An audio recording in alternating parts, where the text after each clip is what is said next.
मेरे बेलियो मेरे सजनों, अज मैं कलामे हीर वारिस शाह सरकार रहमतुल्लाह अलैह तुहाडी फिर खिदमत च पेश करने वास्ते हाज़र हाँ।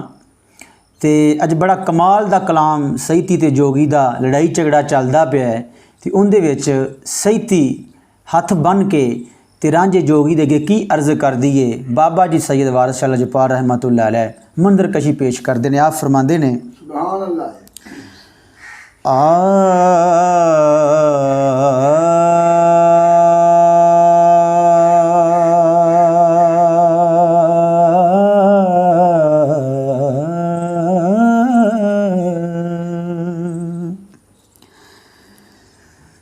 गल्लां करन सन दी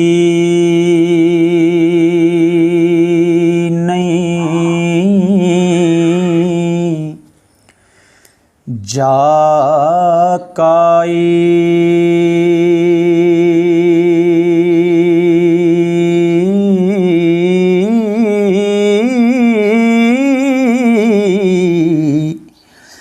सूरत फ़कर अगे तोबा करनिया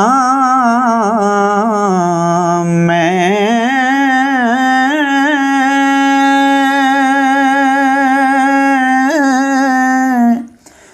खाना रब दा जो सूरत फ़कर दिए हो हुक्म फ़कर दा सिरे ते धरनिया मैं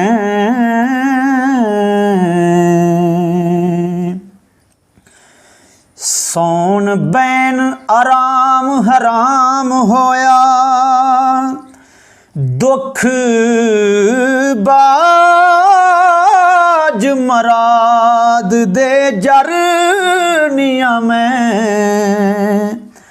अठे पैर गोते खांदी जान मेरी होवे करम तेरा डुबी तरनिया मैं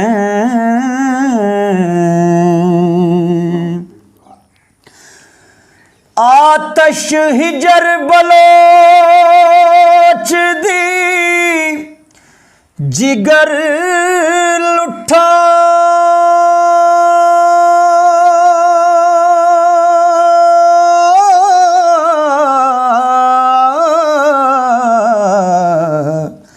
करी मेर साइयां तत्ती ठरनिया मैं नाल आजजी इजज नियाज पीरा हो मुड़ मुड़ तलब मुराद दी करनिया मैं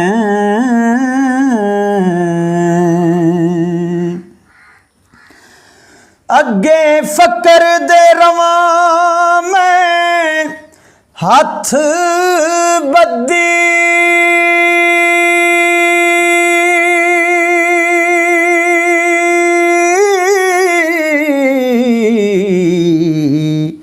होर टैल जो सरे सो करनिया मैं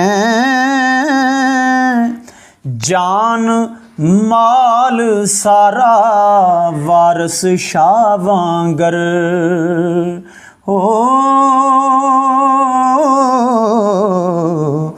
नाम फ़कर दे तू सदके करनिया मैं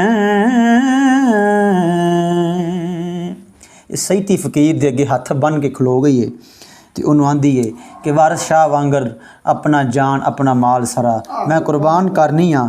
तो हुण जोगी जिहड़ा है सईती नूं की जवाब देंदा है।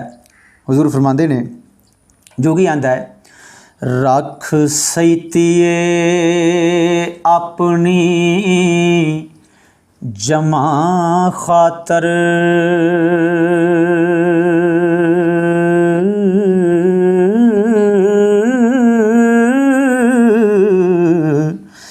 तेरे यार यार नू रब मलावसी नी, ऐसी पढ़ा मैं एक अजमत सैफी हो, नाल जादुआं टूणियां आवसी नी।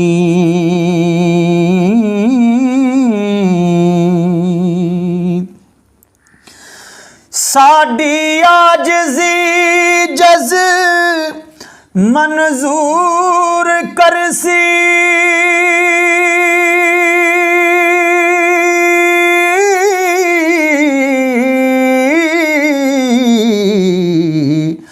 रब तुद नू यार दिवावसी नी,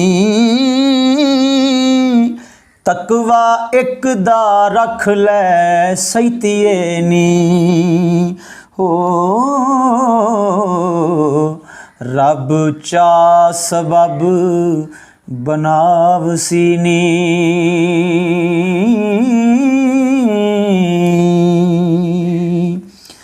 सियां कोवां दे पंद एक कड़ी अंदर, रब मेर दे नाल अनवावसी नी, नाल फकरां दे करे बराबरी जे,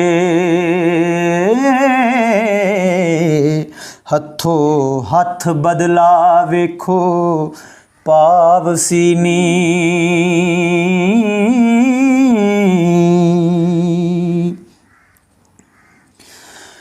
मुड़ी करानू नवीं सलाम करके,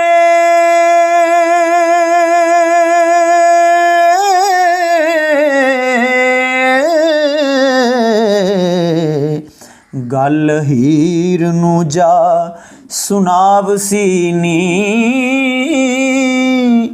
वारस शाह जिया करिए पा लईए हो,